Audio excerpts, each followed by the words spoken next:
Good evening everybody. As promised, my video, I am live. Today is the sentencing for Jake Haro. I'm just getting you all set up, so I apologise. I'm going to be making myself small, my other account big. I set up the studio obviously for this. It's not started yet, so we'll currently just have the up on the screen. Anybody that doesn't know, this Jake Haro has pled guilty to all charges brought against him, including the second-degree murder of his 7-month-old son, Emmanuel. Emmanuel was reported missing or abducted at the beginning of August, and law enforcement were very quiet about this. Now, I do just need to quickly get my other set up. So this is ultimately his sentencing, because he did plead guilty. It is second-degree murder. Now obviously, as we are fully aware, in a court of law, if there is a plea, there is absolutely nothing to say that they have to disclose any information at all. Any information or statements that they do give, that'll be entirely up to them. Obviously this is some sort of justice for Emmanuel. However, we still don't know where baby Emmanuel is. The baby Emmanuel has still not been found. But this is a first part of at least some sort of justice for him. Now, for anybody that's wanting updates on Rebecca, now she was scheduled to have a felony hearing today as well. There was a very brief hearing on the 28th of October, and her preliminary hearing will not be until the 12th of January. We think that this may be a belief that this will be because, and now I'm just going to invite myself up.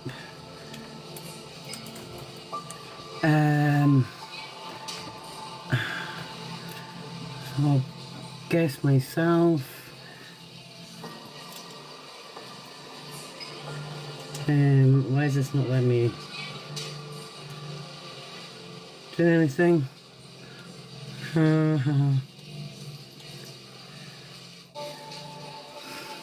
anybody that's joining, today is the sentencing for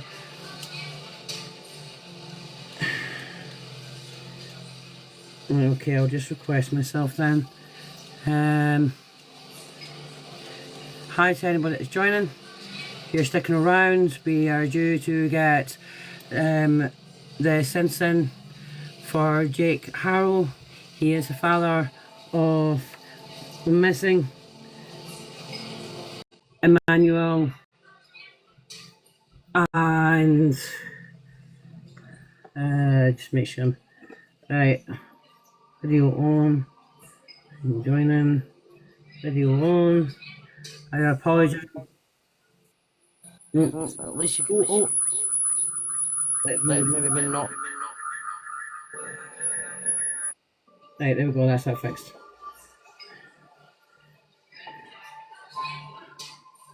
Okay, why did that come off?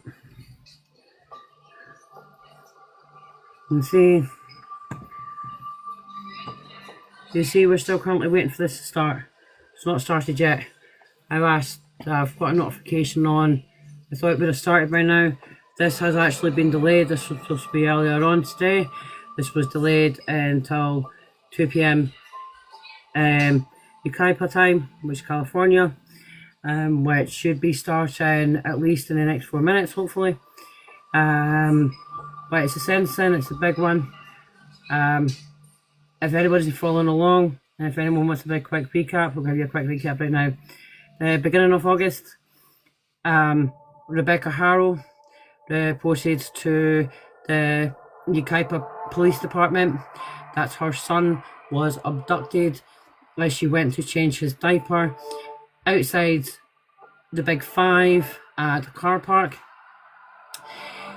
She claimed that she heard the word "Hola," and then everything went white. She said that when she came to, when she regained consciousness, that baby Emmanuel was not there. She said that she ran into Big Five screaming, wondering where Jake was. Sorry, Emmanuel was, my apologies. And then the lie came to be. Now, immediately when I had heard about this, my suspicions were very much aroused in regards to the fact that the police had not come out to give any statements as to a 7-month-old child apparently abducted. There was no official missing person alert. There was technically, yes, but there was no Amber Alert given. And the Yucaipa police at the time had stated that this was due to the fact that there was no description, so they couldn't give an Amber Alert for a 7-month-old. I listened to the story, I watched the video. Every time I watched the video, I got angry because it didn't. There's something really didn't seem right. They did a presser. The pair of them did a presser the following day, as they had apparently been abducted. But no tears were formed, no nothing. And when you were reading between the lines, thank you very much, and welcome to the team. When you did join, when you did see them, there was no tears. They spoke about baby Emmanuel in past tense already. It seemed really quite suspicious. And then I dug around a lot of more information in regards to this as well. I, at that point, had found out that Jake Haro, the father, had a previous conviction of child cruelty. He has a little girl. Her name is now, her adopted name now is Promise. The name was changed. When she was 10 weeks old, she was violently attacked. Yeah, there must be something. Ah, here we go. Speed it up a little bit, please. Where's the music coming from?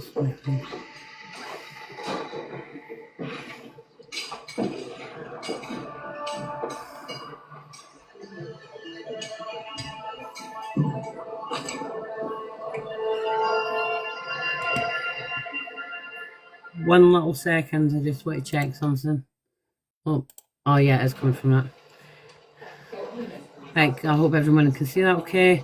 So this is the sentencing for him, for this piece of shit. I'll be careful.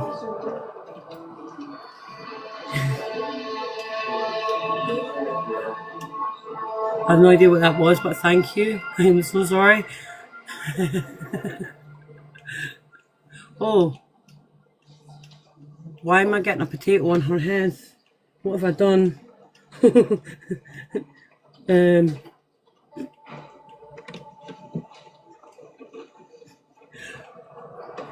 well, I think I fixed it. However, that was quite funny given the fact that I said that the piece of shit. For anyone that's joining, thank you for being here. The music's coming from this.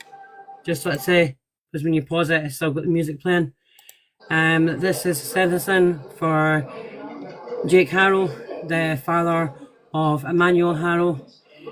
He has pled guilty to second-degree murder of the baby, as well as all his other charges and indictments.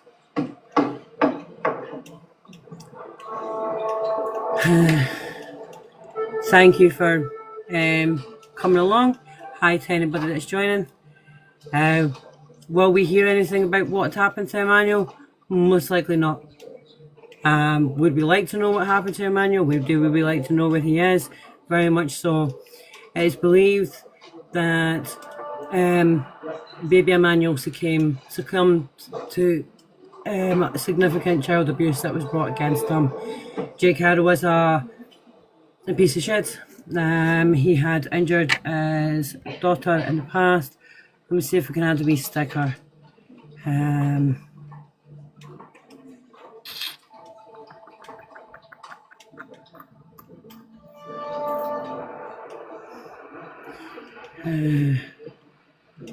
No, for some reason I can't get a sticker to show. It's unfortunate. Hi everybody, welcome in. Welcome, welcome.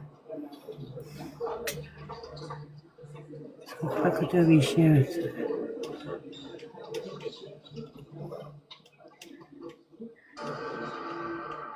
The music, just so you're aware, is actually coming from this, as you can see. I'm guessing this is very much as Crocodile Tears. It's clearly starting already. Not even got into anything. I'm going to put the volume down for a little bit just now, because this is where it's all coming from. So a lot of good, this is a lot of conversation to start with, which is obviously a lot. But he has pled guilty. This is the sentencing. So it's not the nicest of.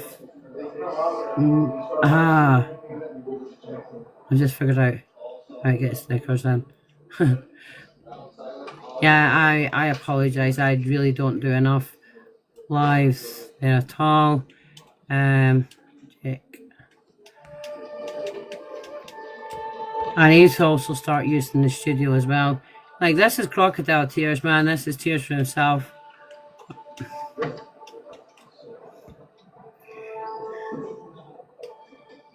Oh, every time without fail, I always end up messing up. Thank you for coming in and welcome. This is the sentencing for Jake Haro. Oh. Yeah, they're actually telling everybody to turn their cell phones off now, so that means this is going to start very much imminently.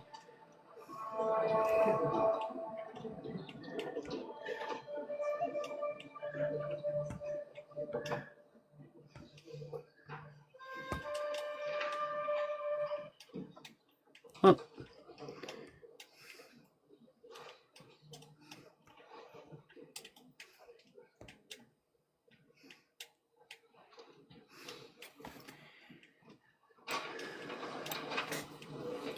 Quick disclaimer, some things may be difficult to hear. Hopefully not. But I'm sure there'll be some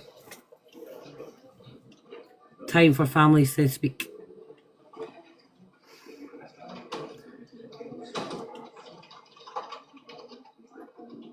And it's believed there's also a potential additional charge for the 2-year-old girl. Hi, Jenny. Please remain seated and come to order. Court is now in session. Yeah, he has. He really has.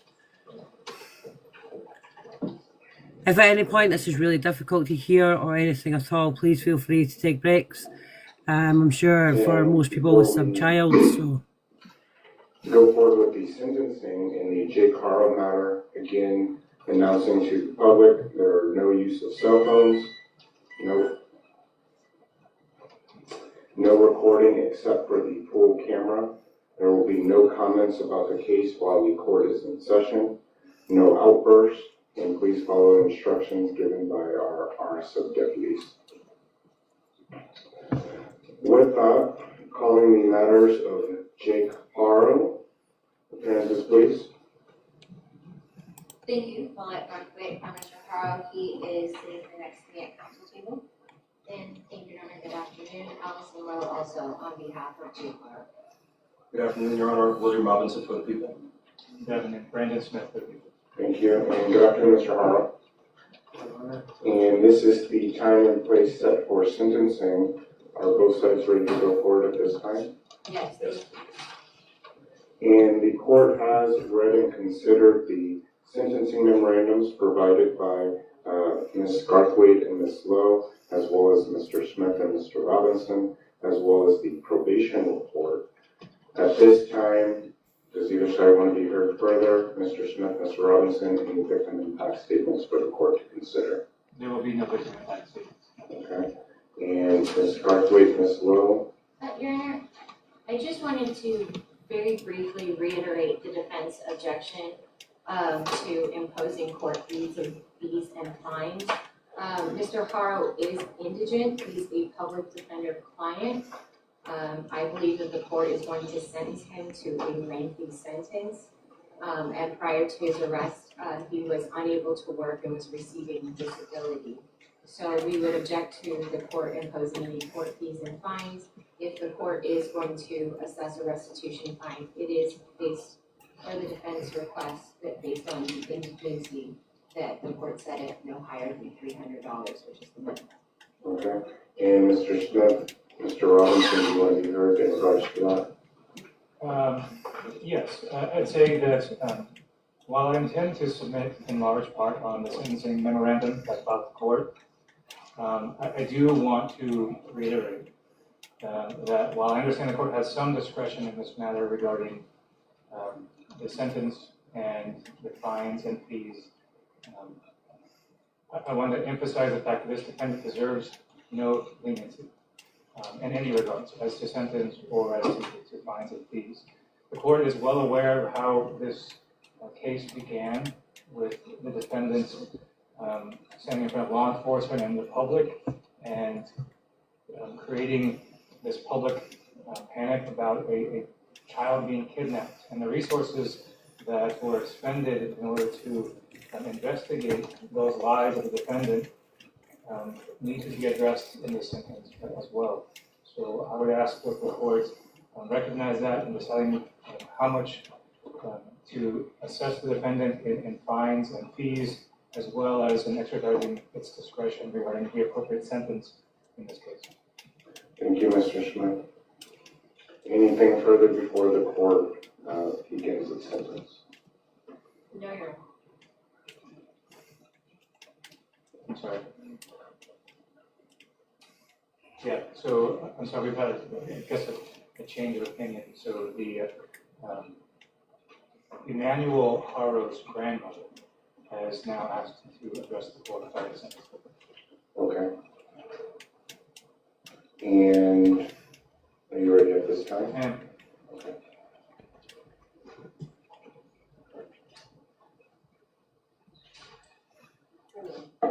Oh, ma'am. And Mr. Smith, if we can have an introduction, please. yes, so this is Emmanuel Haro's maternal grandmother. Her first name is Mary, M-A-R-Y, and I'll have her spell her last name. B-U-S-H-A-U-S-E-N. Good afternoon, ma'am, and thank you for being here today. And ma'am, I want to make sure that I hear everything that you have to say, that our court reporter can take down everything that you have to say, and that we have an accurate record. We've cleared our entire afternoon, so you don't feel the need to be rushed. So whenever you're ready, if you could speak loudly and clearly and slowly for us. So whenever you're ready. I want Jake to look at me. I want him to face me. And ma'am, if you can address the court. I would like for him to face me, to look at me. Okay.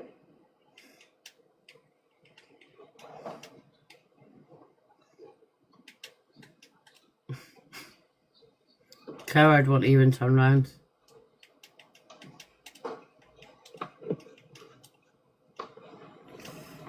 And ma'am, if you could speak up as loud as you can, please. I wanted Jake to face me, to look at me, because I told him that I would be here for his sentencing before he was arrested. I talked to him about, as a friend, to tell me everything, because he didn't give me the opportunity to meet my grandson. He destroyed my whole family. He branded his children for life. He damaged her children, killed all his children for life. And in doing that, he destroyed my family, my children, everybody in my family. All my children are destroyed by this. He changed my daughter over. We don't know who she is. He never gave me a chance to see my grandchildren. He kept my daughter away. I don't know what he did or how he changed my daughter's life. But she was never that same person after she went to live with him. The only reason Rebecca came back, because in March I had a stroke. And my son got hold of her and told her I was in ICD. That's how I met Mackenzie, my 2-year-old granddaughter. I didn't even know she existed. I was not aware that she was pregnant with Mackenzie. I was not aware that she was pregnant with Emmanuel. I never met Emmanuel. You know, it deprived everybody. And it has hurt my children because the media has torn all of my children apart, okay? Because they say, Grandma knows, Grandma isn't on it, Grandma doesn't know nothing. If I had known what was going on, I would have take my daughter out of there forcefully, or I would have called the police. My sons would have come and got her, okay? Never did we ever knew anything.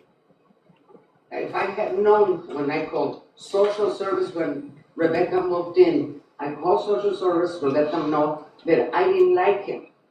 That because my granddaughter Irene was afraid. She didn't want to be there. She called me and she says, Grandma, I don't want to be there. Okay, so I called social service. I asked social service to give me a report of what had happened, what had they found out. Oh no, she's fine. The house is beautiful. They have food in the fridge. That's it. Have social service come and told me what he had done to promise his other children. Nothing of this would be here. We wouldn't be here. I wouldn't be here. My grandchildren, Emmanuel wouldn't be gone. Mackenzie wouldn't have been born. Because he had already done a lot of horrible things to his other children. He branded those children for life. And in the same way, branded all my children too. Because I can't go nowhere without they asking me. Every time I go to the store or somebody recognizes me, they attack me, you know? On social media, everywhere. And that is not my doing. Or my children. This has been horrible for us. I was glad the day that got arrested because I fear for my daughter's life, I fear for everybody. And, you know, he had a second chance. My daughter didn't have a chance with him. Or his children. His children didn't have a second chance. And I think the judge that let him go should be here sitting with him. And so is social service. Because they could have told me, oh no, protocol doesn't allow us to tell you anything. Well, how are we supposed to protect our children if we don't know? The court knows what's going on. I didn't know. I called social service. I didn't know what he had done to his other children.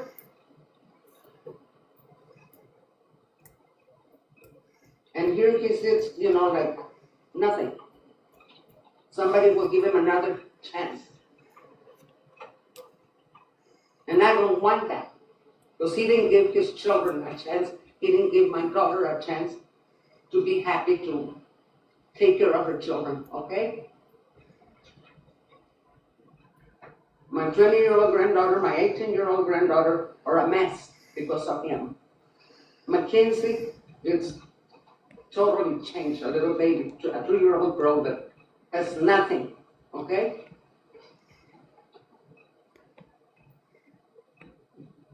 I'm very, very stressed out, very angry at the justice system for letting this guy, giving him a chance. Who gave my grandchildren a chance, a second chance? Did CPS check? Why didn't they tell me? Oh look, this is what that guy does. He takes it out on the children, on the baby. He can't do it to a grown person. He's not man enough to do it to a man. okay? He destroys so many lives, his mom, his brother, everybody, okay? Nobody wants to be here, nobody wanted to come and look at it. But I have to speak for my grandson and my grandchildren, and for my children too, because they're going through every hell in this world, okay?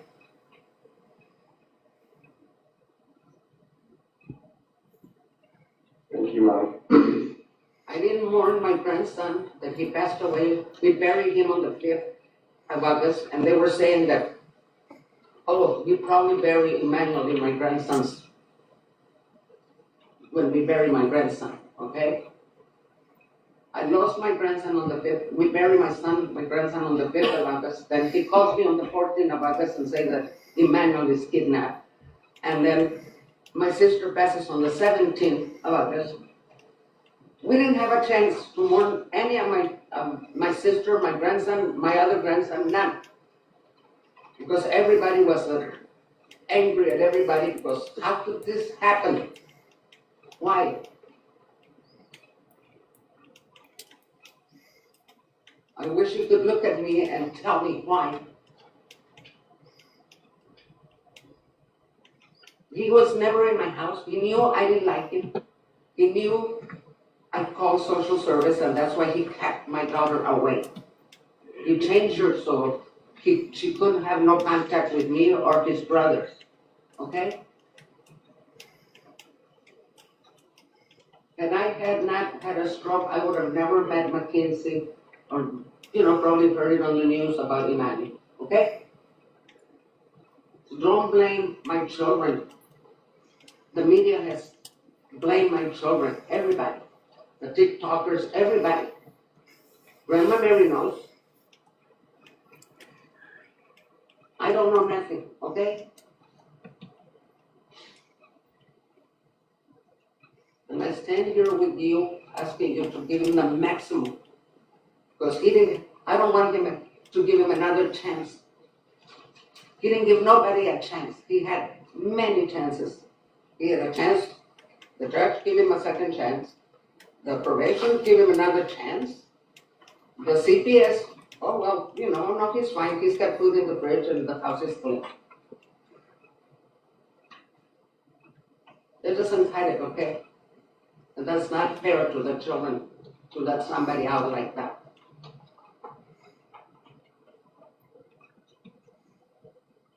And I'm sorry, Your Honor, I'm just very, very upset and very stressed out.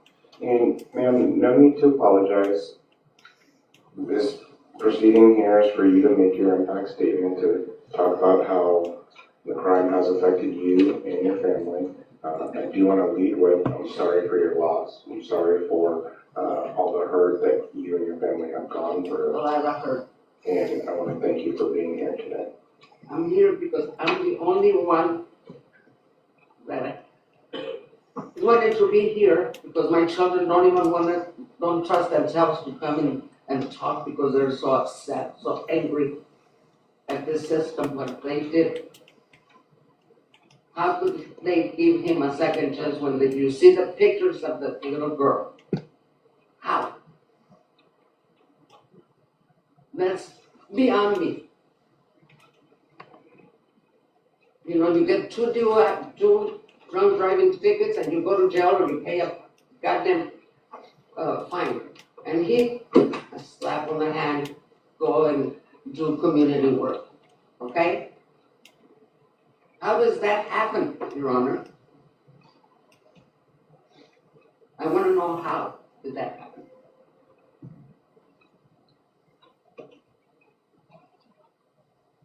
Anything else, ma'am? No. Thank you, Your Honor. Thank you. Mr. Smith, Mr. Robinson, any other impact statements on behalf of the people? No, thank you, Mayor.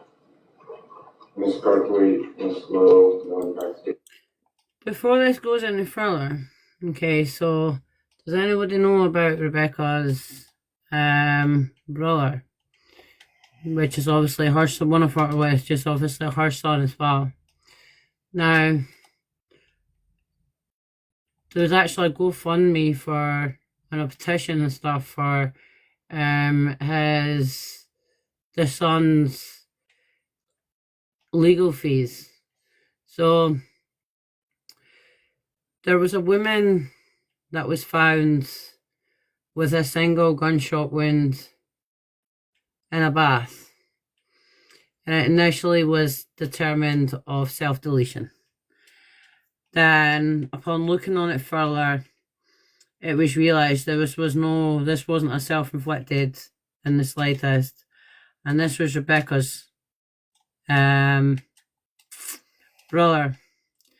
Now, I'm not saying that a lot of her impact statement wasn't true, because it was obviously ultimately what she was feeling at the time. But if you base that on her, you would think that her children are complete innocent angels. That's not actually the case in the slightest. When you look into Rebecca and Jake, you actually find out that both of them are not squeaky clean and innocent, at least within their families as well. Obviously, the grandson that she buried on the 5th of August, he sadly passed from a fent overdose. And obviously they're having this happen and losing her sister and everything else and amongst this as well. But when she talks about being all her children unable to talk, etc., well, she's got one that's locked up in jail forever because he staged a suicide, which turned into which actually transpired to be a murder. And you also have Rebecca, who has not come forward. She's not said if she had been a victim of domestic abuse, etc.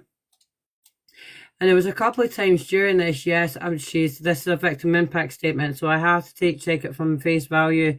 But also she kind of tripped herself up a couple of times during the duration of that as well. Where at first she said, I'm going to play it, I promise. But it was just a little bit of a 2 cents that I was putting in there at the end of the day. Like, this was more in the fact that Spanner had obviously mentioned the fact that she didn't believe everything that the grandmother was saying as well. So it was just putting a little bit of context as to what I was actually initially saying in the comment section. But I'll go back to this. Submitting on your motion? Yes. Submitting on your motion? Yes. So the court is now going to pronounce judgment at this time. Ms. Lowe, Ms. Garthwaite, Mr. Robinson, Mr. Smith, are you okay if I sentence on all three together, all three cases? Yes. Yes. Okay. This time, this court, having taken the defendant's plea, having read and considered the probation report, and having seen, heard, and considered the evidence and arguments of counsel at the sentencing hearing, as well as taking judicial notice of its own records, hereby pronounces the sentence as described in this order. The court imposes an aggregate sentence of 180 days and 6 years, 8 months, plus 25 years to life, and fines as specified. As I will explain shortly, the sentence of 180 days and 6 years and 8 months will be determinate. The 25 years to life is indeterminate and will be described at this time. Probation is denied. Because Mr. Haro was on probation for a felony offense at the time he committed the serious and violent offenses of murder and assault on a child under 8 causing death, he is ineligible for probation pursuant to Penal Code Section 1203. Accordingly, probation is denied. In regards to the terms of imprisonment, this case involves the imposition of determinate terms and indeterminate terms. The court will first address the indeterminate terms. I did read the briefing submitted by Ms. Lowe and Ms. Garthwaite, as well as by Mr. Smith and Mr. Robinson. For count 1, in case FERI 2504-808-1, murder in the second degree, the court imposes the only term provided by law, on 15 years to life. The court notes that the amended complaint filed by the people lists the punishment for count 1 as 25 to life, which would suggest that the charge is first-degree murder, but we did have a discussion at the last hearing regarding those sentence or that charge and that it is in the second degree. So I want to make sure that that's clear, Mr. Smith and Ms. Love. Yes, Your Honor. Accordingly, the court orders the designation of the 25 to life stricken from the amended complaint. For count 3, in case FERI 2504-808-1, assault on a child under 8 causing death, the court imposes the only term provided by law of 25 years to life. The court finds that counts 1 and 3, in case ending in 808-1, are based on the same act. An act or omission that is punishable in different ways by different provisions of law may be punished under either of such provisions, but in no case shall the act or omission be punished under more than one provision. Accordingly, the court states the punishment for count 1, the murder charge, pursuant to section 654. The court declines to state the punishment for count 3 instead of count 1, pursuant to section 654. Mr. Haro, through his attorney, urges the court to state the higher punishment because he acknowledged wrongdoing and pled guilty at an early stage of the criminal process, which is a mitigating factor under the rules of court. And the court does not find this to be a compelling reason to select the 15-year to life term in lieu of the 25-year to life term.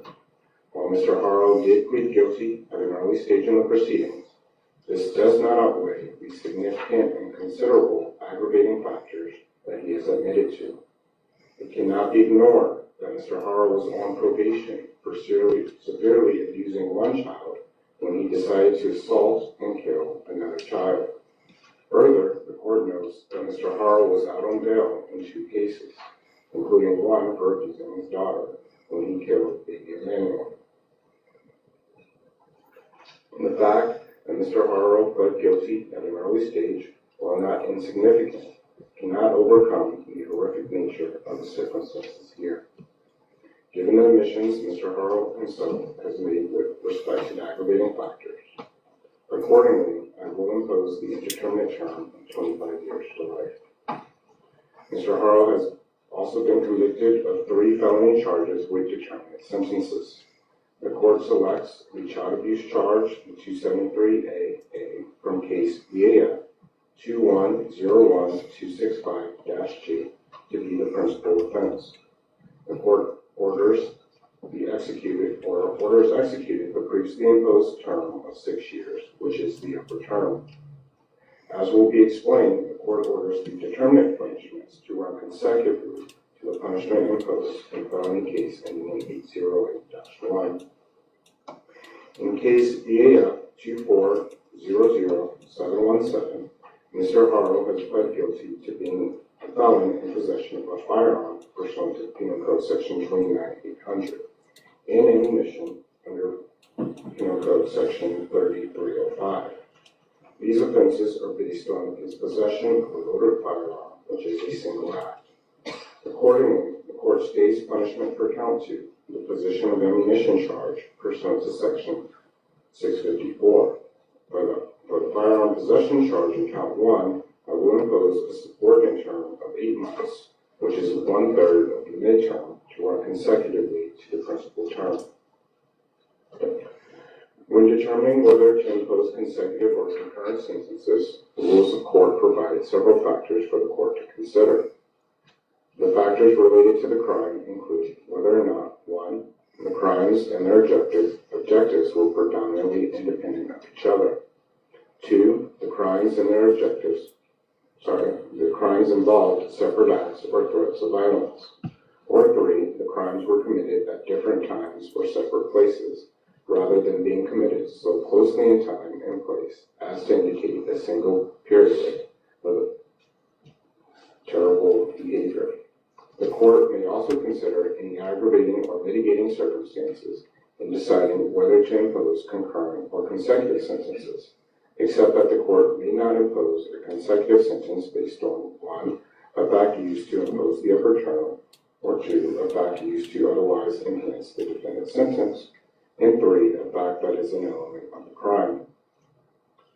The consecutive punishments are appropriate here because the crimes and their objectives were independent of each other, involved separate acts, and were committed at different times, indeed over the course of many years.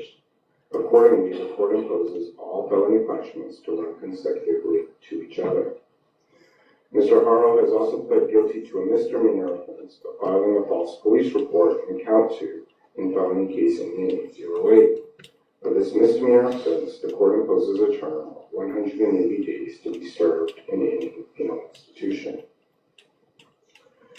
Having imposed the terms as explained, the court hereby imposes an aggregate term of 180 days and 6 years 8 months, plus 25 years to life in state prison.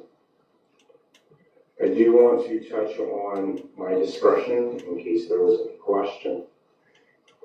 Looking back on this in the future, were the voters or the legislature to amend any statutes, or were there to be any decisional law in the future that would grant this court any additional discretion in sentencing, and which might benefit Mr. Haro, this court would decline to exercise any such additional discretion to lower or mitigate Mr. Haro's sentence. The court has weighed and balanced all the aggravating and mitigating factors in this case, and considered all circumstances such that the court believes the current sentence is just and appropriate. Mr. Haro's conduct and culpability in the offense against his own children lead the court to conclude that Mr. Haro's sentence today is fully justified without future downward modification, even should the legislature provide such discretion. In regards to the fines, the court will impose a restitution fine of $10,000. The court finds the maximum fine is appropriate given the number of felonies the defendant was convicted of and the number of years he is being ordered to serve. The court imposes the parole revocation restitution fine in the amount of $10,000 as well. This fine is stayed unless and until parole is revoked. I will impose the court security fees as well as the penalties. The court additionally imposes the state penalty of $10 for every $10 or part of $10 upon every fine imposed.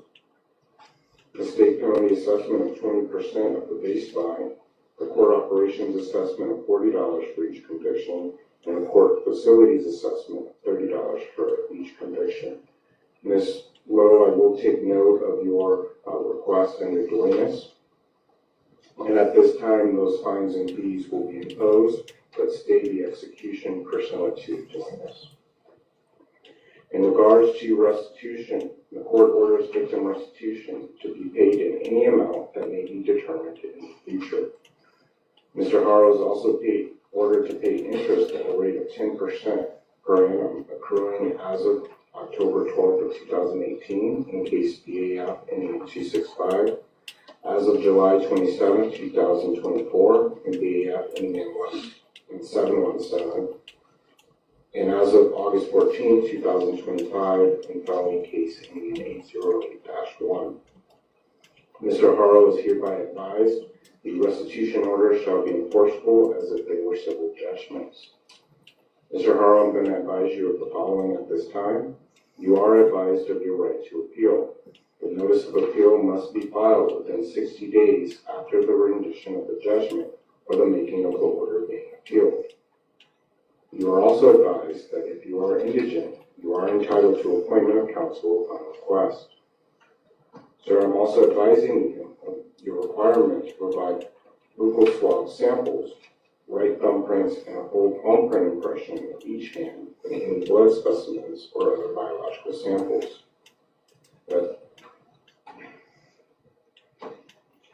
Sir, also advising you that as a result of these convictions, you are prohibited from owning, purchasing, receiving, possessing, or having under your custody or control any firearms, ammunition, or body armor.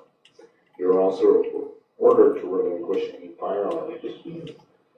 Sir, I'm advising you, and I went over this at your plea, that if you are not a citizen of the United States, these convictions will have the consequence of deportation, exclusion from admission to the United States, and denial of naturalization pursuant to federal law. You're also advised that at the expiration of the term of imprisonment here imposed, you may be released on parole unless the Board of Prison Terms waives parole for good cause. If parole is granted, the period of parole shall be for 3 years. Now start going over your credits. And Ms. Lowe, Ms. Garthwaite, Mr. Smith, Mr. Robinson, I believe we went over these this morning, but just want to make sure that I have the correct credits. Sir, in BAF, case ending in 017, you have credits of 72 plus 72 for a total of 144 days. Mr. Smith, Ms. Lowe, Ms. Garthwaite, do you agree? Yes. In case ending in 265, your banning case, you have credits for 167 days actual plus 166 days 4019 for a total of 333. Yes. Yes. And lastly, sir, in the case, your newest case, ending in 808, your Riverside case, you have credits of 74 days actual plus 0 days good time credit for a total of 74 days. Yes.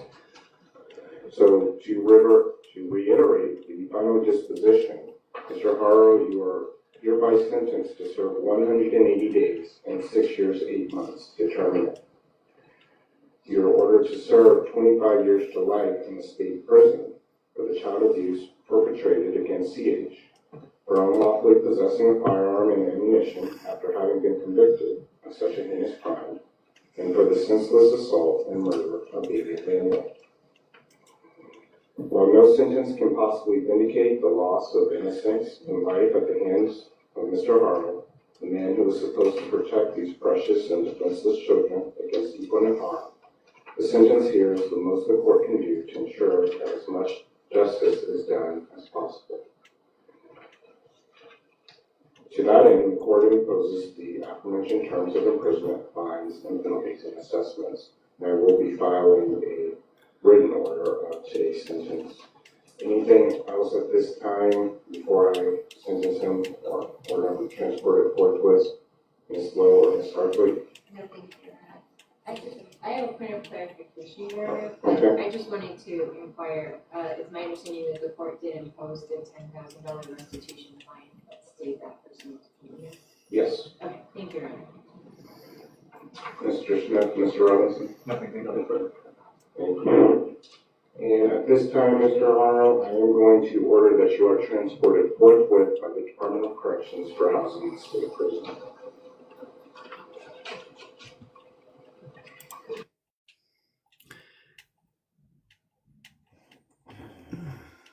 Oh, I can't remember how to make myself big or small again. And there we have it. So he has been ultimately given a sentence of 25 to life. Is that long enough? No. But we have to remember that because he has pled guilty, that it wasn't first degree, it was, apologies, it wasn't first degree, that he took the lesser plea of second. We have to go by what the court is saying. Now, obviously, we still do have, no, it's not long enough, it's not long enough at all. There should be life with possibility of parole, but it is second degree. It's probably the longest we're going to be able to get. So it's most likely a bargaining chip from defence in order to get something. But to be perfectly honest with you, can you really see the parole boards letting him out? Yeah, no, Cactus, I completely agree. Do you really see the parole board letting him out? He got a chance. Why? After what happened to Promise. And I now know the child's name, thanks to Mary. But there's the 2-year-old child Mackenzie that's been in care. There's been charges brought against him for her. She's in a safe place, obviously. But like, you kind of want, if he, I said this in a video as well, if he has got the,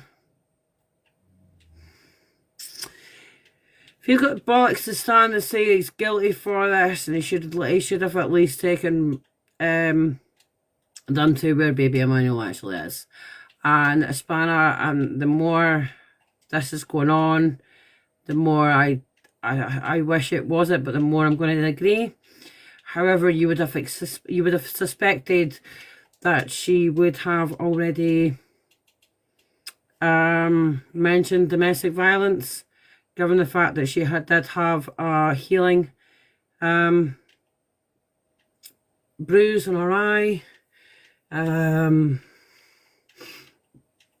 Like, it's not good. Like, if she doesn't make a plea, it doesn't look good for her no matter what, right? Her mum obviously doesn't want to think that she could ever do anything wrong. Yeah, she has. 100% she has. I see, I was wondering that, but I was kind of looking at it, and you would have, because she's pled not guilty, which means that she's sticking to the, somebody said, Ola, I was hit on the back of the head, everything went white, and when I came to, my son was gone. Because she's sticking to that, it could possibly make her charge worse when found guilty. We're not going to know much more. So initially there was meant to be a felony charge hearing for Rebecca today. There was a brief appearance on the 28th, and the felony charge hearing is now not going to be until January, the 12th January. So we're not really going to know much, and then it'll be, then we'll obviously, she does have the ability at any point to make a plea. There's absolutely nothing stopping her making a plea. It could be that the lawyers are trying to get the best plea for her. They're probably hoping they could get her a lesser charge, lesser time, jail term sentence. I hope she does as well. It's appalling, it's abysmal, it's abhorrent. Everything about this is absolutely disgusting. He was only a baby. He had succumbed to his yes, because this is public knowledge. So because it's in the public eye, she will know it's not, they wouldn't be able to shield it from her anyway, because this will be on the news, and well, they can watch the news inside, can't they? And it's only, she's only in a holding jail at the moment. Well, it's like a lesser jail than what a main jail is. So he should never have been, he should never have got away with what he did to promise, because ultimately he did get away with it. What happened to that little girl was horrendous. She was only 10 weeks old and now lives with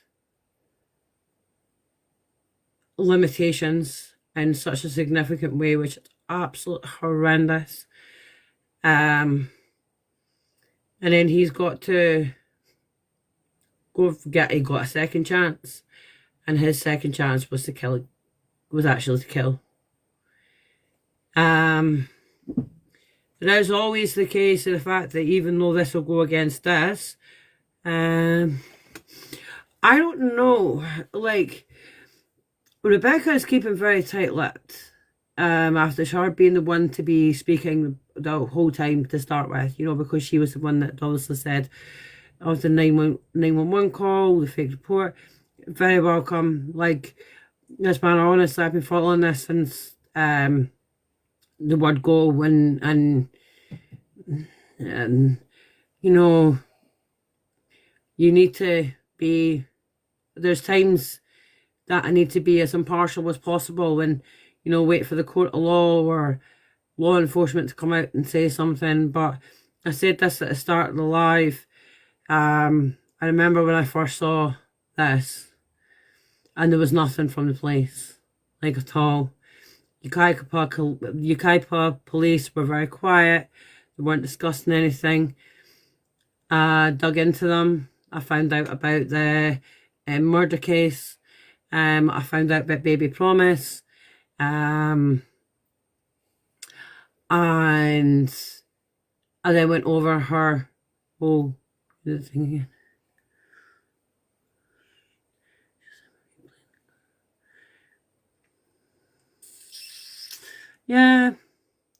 Yeah, but at the end of the day, like, we did see that, so we did see that obviously Jake had taken the Yucaipa police somewhere to search for Emmanuel, and baby Emmanuel wasn't there.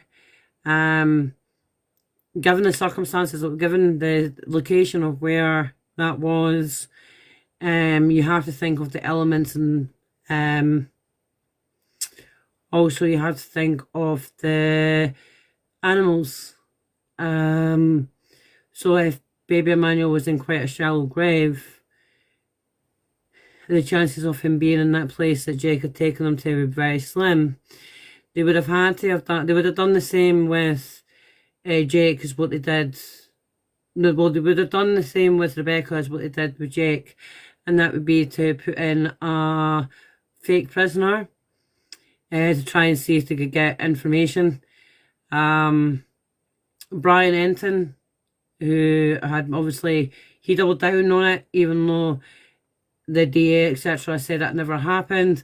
But after Jake had pled guilty, pretty obvious that, you know, per Brian, obviously, Brian Enton was right, and we all said, oh, he must have been lying, because the DA said so, I suppose.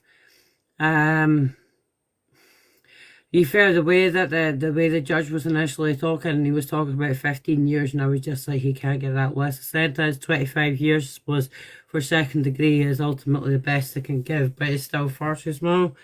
It's much too short a sentence. I know it's consecutive, but it's very much too small. Life should be life. But as you can clearly hear, and I apologise, I've got a bit of chest infection. As you can clearly hear, I'm from Scotland. So obviously don't even get me started on our sentencing, because it's an absolute joke. The chances of anybody getting a whole life order is pretty damn slim. And most of the time they get out for, you know, half the time of their sentencing on good behaviour. So it is ultimately the best you could ultimately hope for a second degree guilty plea. But it's not great. And it still doesn't answer the question. And I'm going to consistently say this. It doesn't answer the question. Where is baby Emmanuel? Because that little boy deserves to have a proper burial or cremation, whatever decides to do. No matter what. There still very much is a little baby out there that is unaccounted for. And that little baby deserves all the justice and deserves all the peace and deserves to rest in a proper burial. So, you know, it would be nice for one of the two to do the right thing and say, where is baby Emmanuel? Where is his body? Where's his remains? Because I know that the Yucaipa community, they are desperate to know. The memorials that is up for Baby Emmanuel is absolutely beautiful. They have been covering it with tarps. They have got it as protected from the elements as they possibly can do. You know, they do absolutely everything, and it's such a lovely thing to see. Yeah. At the end of the day, that's the as much as today was about his sin, so we've had to mention. But the ultimate thing of this, what will always be, is baby Emmanuel, because out of all of this, he's the most important, because that little baby deserves to have a proper burial, deserves to have a proper resting place, and it's just sickening that it's disgusting that these two thought they could get away with it in the first place. Like, it was disgusting that it was so thought out to the point that they knew that where the cameras were in that car park, where she parked the car, she ensured it was in a space where there was no car park cameras, and she chose it to be Big 5 that she was going into, because I'm kind of inclined to believe this story, that a Big 5 employee had stated that she recalled Rebecca going into Big 5 a few days prior and finding out that their CCTV wasn't working within the store. So everything about this is pointing to a full premeditation, and I'm actually more surprised that the DA have accepted a second degree for this, when the fact that they've covered up a murder, it's abuse of a corpse, it's disposing of evidence. Unfortunately, you have to say it as such. It is disposal of evidence. And yeah, I know. I never watched the court of when he had said that he pleaded guilty, but I heard he was sobbing then. And then every time that I watched this, you saw how angry he was getting at the judge as well, and the judge was talking to him, and the constant, and the moving back and forth, and the rocking back and forth, and the sighing, and the pursing of the lips. He was angry. He was pissed off. He didn't want to get. Excuse me.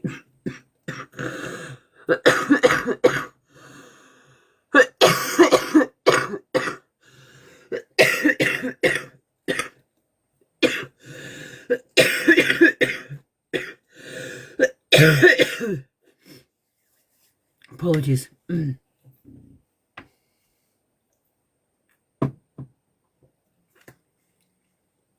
didn't want to hear all that. It's almost like he wanted to plead guilty and then that was it. He didn't have to go back to court again. Probably was what he was hoping for, to be perfectly honest with you. I mean, it does happen here in the UK where, yeah, I'm gonna have to. I'll need to jump down soon. I'll probably sooner the better. Apologies as well.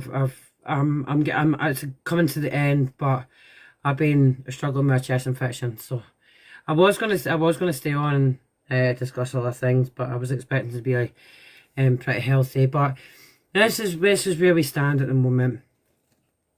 Rebecca's not due in court until the 12th of January.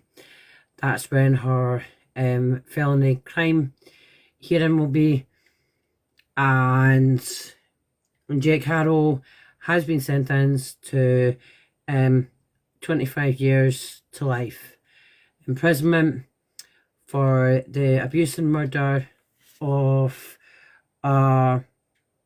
Emmanuel Haro, as well as for breaking his parole conditions for what happened to Baby Promise, as well as a felony charge. I hope so.